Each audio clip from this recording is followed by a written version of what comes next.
Well,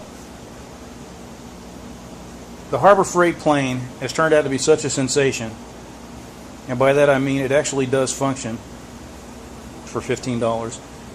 It has turned out to be such an amazing item that I am thinking about working on it to make it a little bit better. I never did. I don't know if you recall, but if you watch my channel, if you're one of the 2 people that watch, I flattened the sole and I fixed the iron, and the sole's still not quite right. But anyway, I got this thing to where it ran correctly and was razor sharp and all that. And then I thought, what do I do with it? Because it's not as easy to use as a Stanley number 4 plane, which I've already got. And I hate to cut up a nice little smooth plane like this and turn it into a scrub plane. It seems, because I'll tell you, there's some good things about this plane. I'm going to go out, I'm going to make myself look even more foolish than I already do. And I'll just say, these wooden handles are great, these nice brass screws are great, the casting, there's nothing wrong with the casting. The cap iron is fine, the blade is thick, and it's apparently good steel. I'm not in love with these adjusting things. I think it might be nice to remake those. I'll show you why. It might be fun to make new ones on the lathe. Well, okay, so see if I can get that off.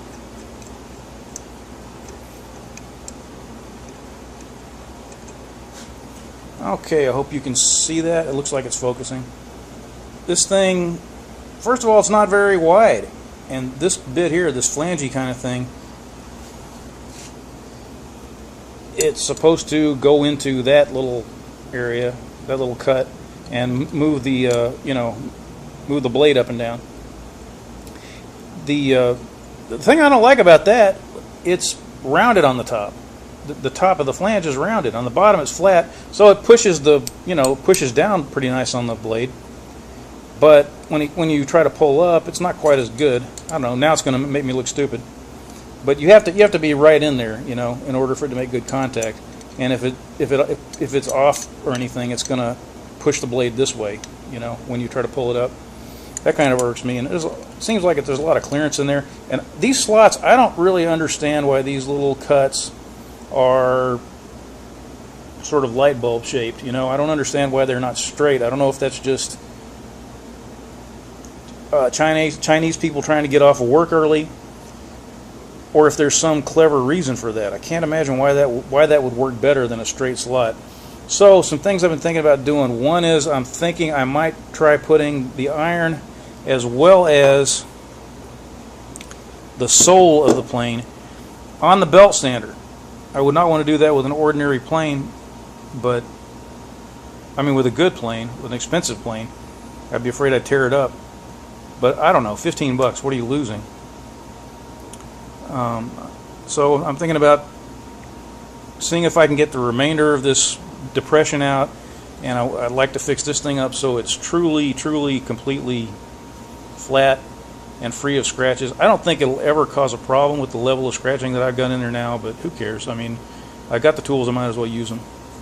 I might as well admit, I really didn't pay that much attention when I saw other people trying to fix Harbor Freight planes in their videos, and I didn't notice that Harbor Freight makes 2 different smooth planes. They make this one, and they make one. This isn't a number 4. They call this a number 33, and I don't know where they get the number 33.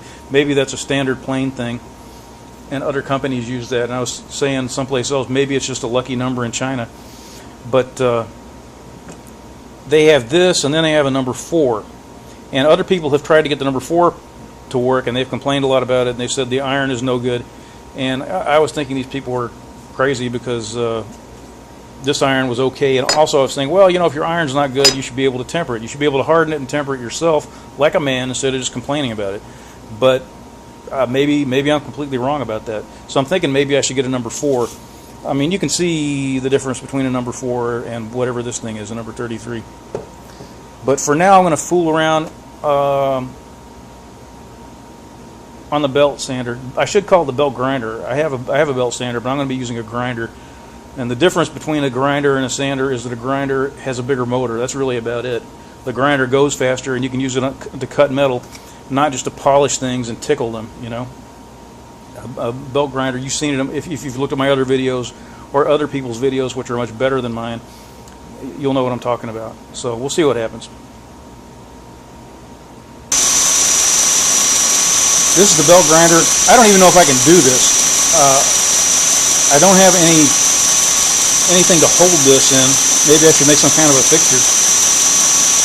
I don't even know if it's possible. This thing's going to get hot very quickly, so this may be a stupid idea. I've got a flat steel platen behind this thing, so when you hold something up against it, you should have a fairly flat grind resulting on it. I don't know. Let's see what happens. We'll try it for a few seconds, and if it sucks, I'll try the plain sole instead.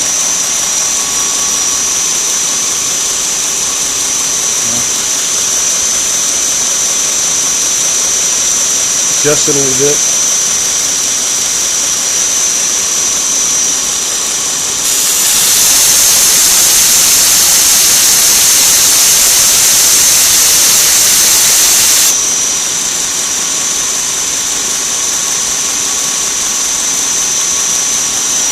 Well, it's not brutal.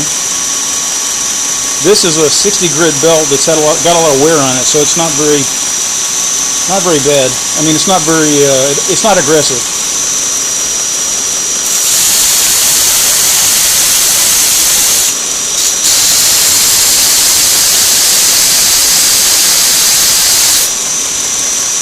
I have some water off camera.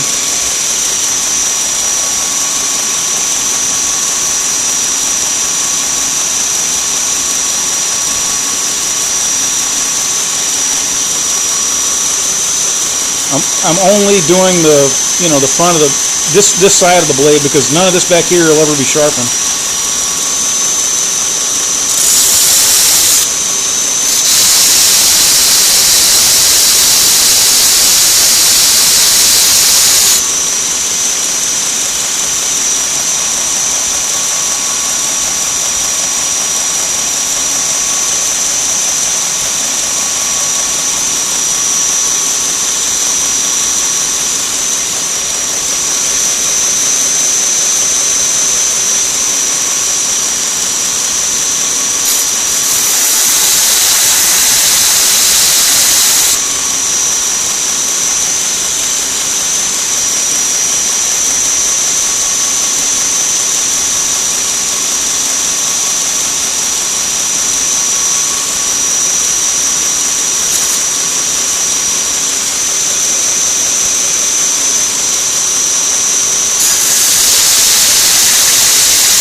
Okay,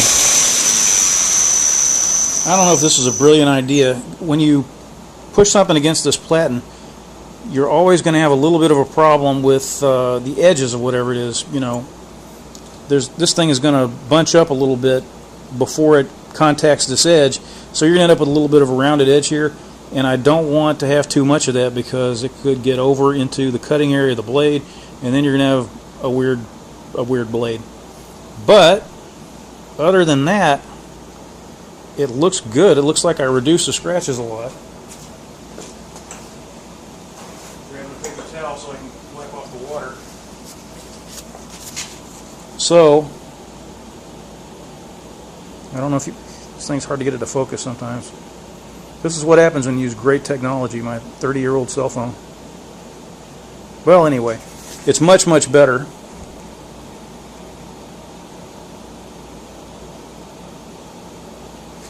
I may do it a little bit more and then quit, and then I'll consider putting the plane. I'm gonna put this thing on a stone with some Sharpie on it and see how, if I've screwed it up, if I've really taken it out of flat.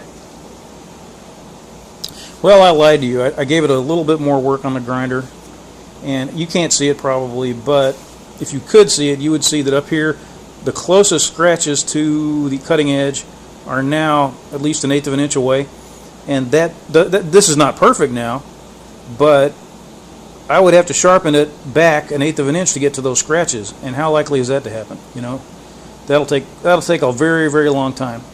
So now I'm going to try seeing how flat it is. Here's one of my stones, my extra fine, and I've painted this thing up. Let's see what happens.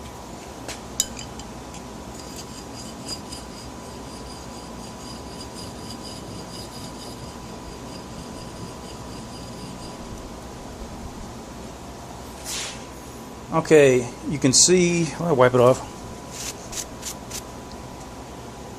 There is a little bit of rounding off here at the you can tell you're not making perfect contact here at the edges, but the affected area is, I would say, less than 1/16 of an inch. I mean, to any degree that it is going to matter.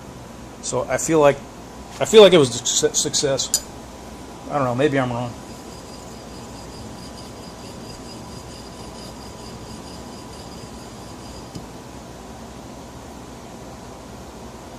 Let me see.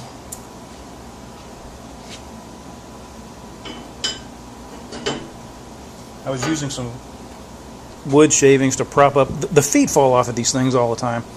I bought new feet, and now I can't find the new feet that I bought. So I propped it up with wood shavings. Just whatever I could find lying around. Let's see.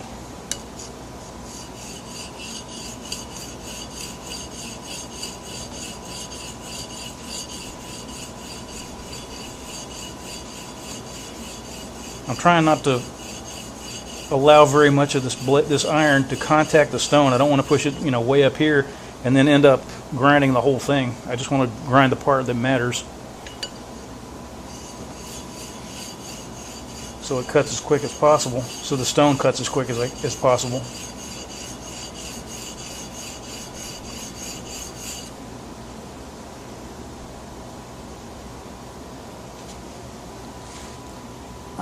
I think that'll be okay. It'll have fewer scratches in it. They're not going to be anywhere near the cutting edge.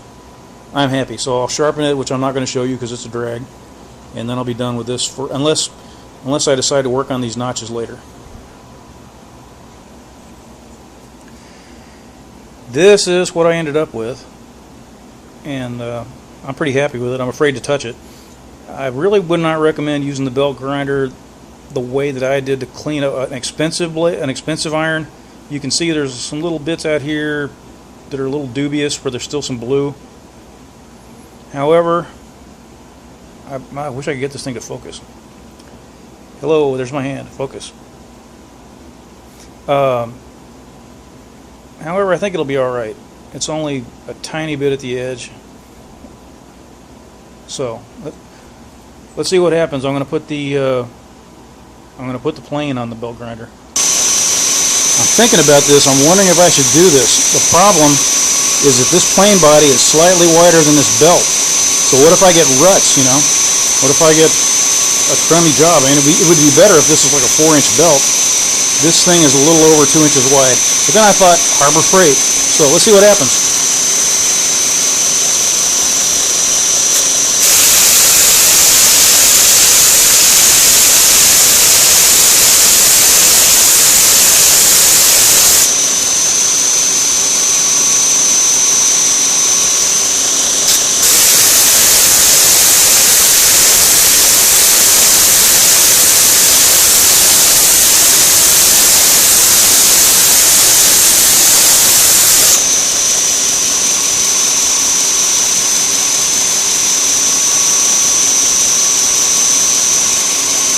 I don't know if you can see that. Now that's strange. I don't know if the platen is distorted or if I didn't do a good job flattening this thing yesterday or what. But it's still taking off stuff back here by the heel and up here by the toe.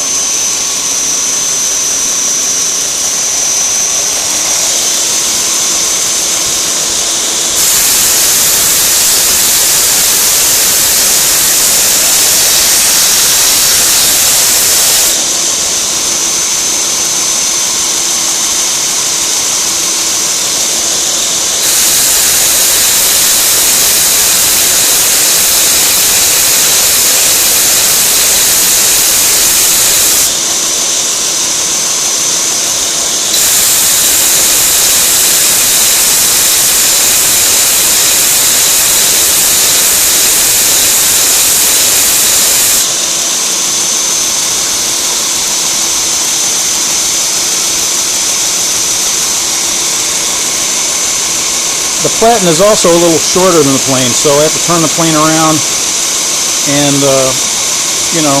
switch positions. Make sure it's grinding both ends.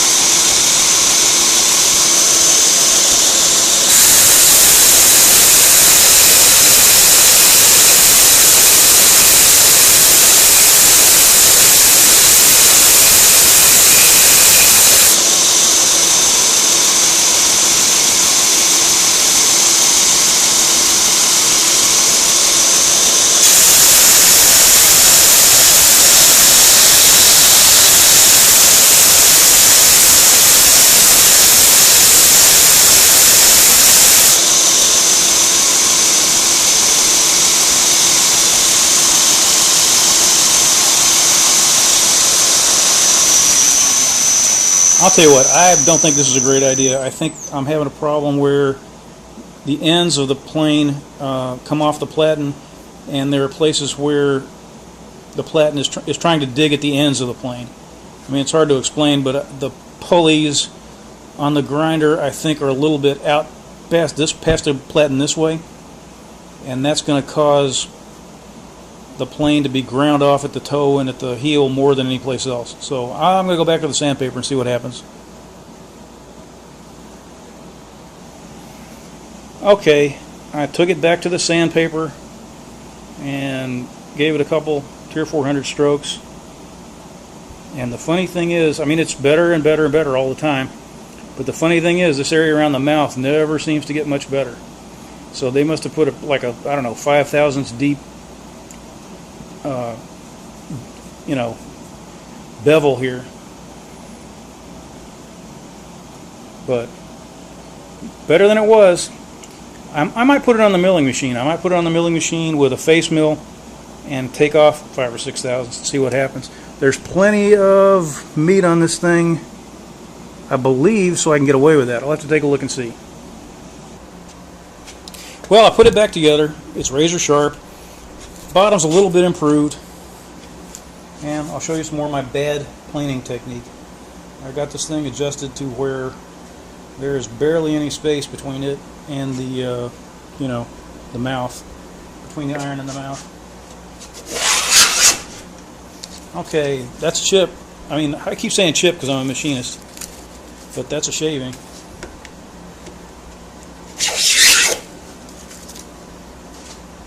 So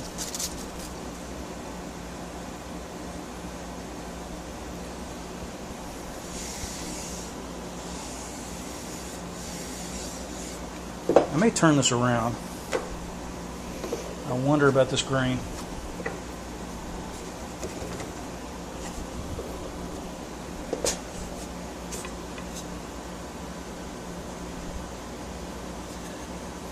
Maybe it's worse when I turn it around.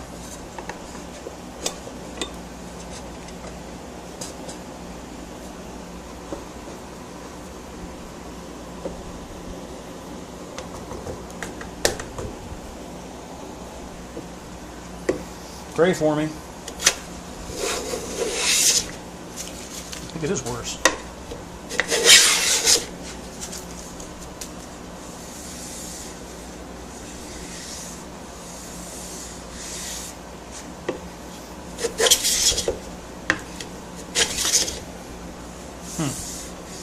I don't know about that.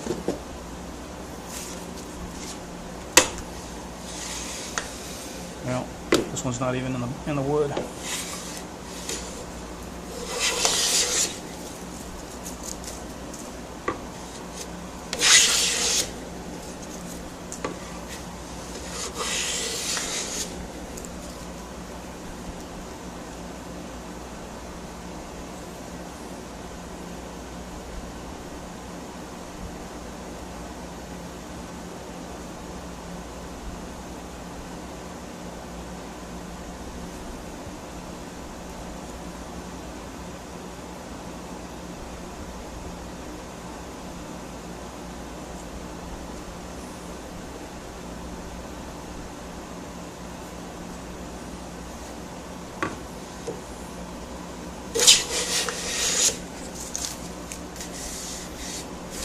I don't know. I think it's the wood. It's not that much difference in performance. So I don't know. I continue to be happy with the value I got for this thing, but I would still rather use an old Stanley that's 40 bucks or something like that. I've been looking around on eBay. I told people they could get them for 35, 40 bucks. That looks to be about the low end of it. You know, if you spend 5, 10 bucks more than that, you should have no problem at all finding something nice. Just don't expect something pretty. What else can I do? I guess I'm done for now. As I said, I may make some more of these things. I'm not sure. It's weird, you know. These things are supposed to push. The bottom side of these things is obviously supposed to be the pushing part because it's flat. But these things are so creatively made, you know, maybe not to the most stringent standards, that sometimes the top of this thing, the underside of the top of this thing, pushes on the top of the blade first. And I think that's probably not a good thing. It's probably intended to push on this. Because why would you have something that pushes down on a curved surface? That doesn't make any sense. You know, maybe if I really wanted to make this thing work better, I would straighten out this curve on the top of the blade because it serves no purpose whatsoever except to look nice. So, always stuff you can do to fix your tools. Guess that's all I got now. Thank you for watching.